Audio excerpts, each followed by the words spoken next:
Hello everyone, good morning. আশা করি তোমরা সকলে খুব ভালো আছো আর আমিও বেশ ভালো আছি। আচ্ছা, তোমরা তো সকলে আগের ভিডিওতে দেখেছো আমরা জল্পেশ্বর মন্দিরে গিয়েছিলাম। সেখানে গিয়ে আমরা সারা রাত জেগে পুজো দিয়েছি, সেই ভোরবেলা পুজো দিতে পেরেছি। যারা যারা ভিডিওটা দেখোনি তারা গিয়ে অবশ্যই চেক করে নিও।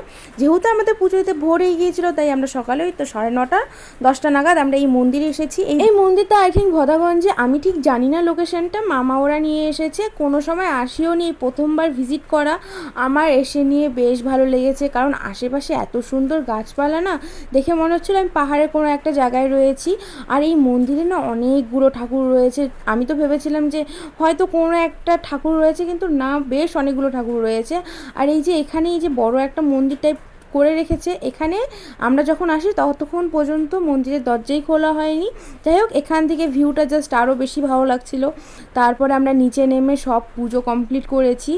আর এখানে হচ্ছে মহাদেব রয়েছে, তার সঙ্গে রয়েছে মা ভামরি দেবী। এখানে এসে আমরা সব ঠাকুরের দর্শন করে নিয়ে তারপর আমরা সবার নামে নামে পুজো দিচ্ছিলাম। এখানে মহাদেবের কাছেও দিয়েছি, মা ভামরি দেবীর কাছেও দিয়েছি।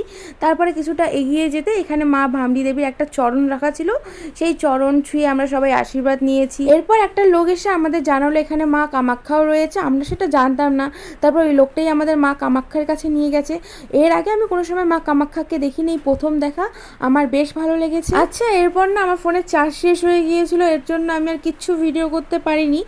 চার্জ তো শেষ হওয়ারই কথা, তাই না? আমি সারা রাত ধরে কিছু না কিছু ভিডিও করেছি। যাই হোক, আমি শেষে কিছুটা ফটো অ্যাড করে দিয়েছি। আশা করি তোমাদের ভিডিওটা ভালো লাগবে। তোমাদের সাথে দেখা হবে আবার এক নতুন ভিডিওতে। ততক্ষণের জন্য টাটা।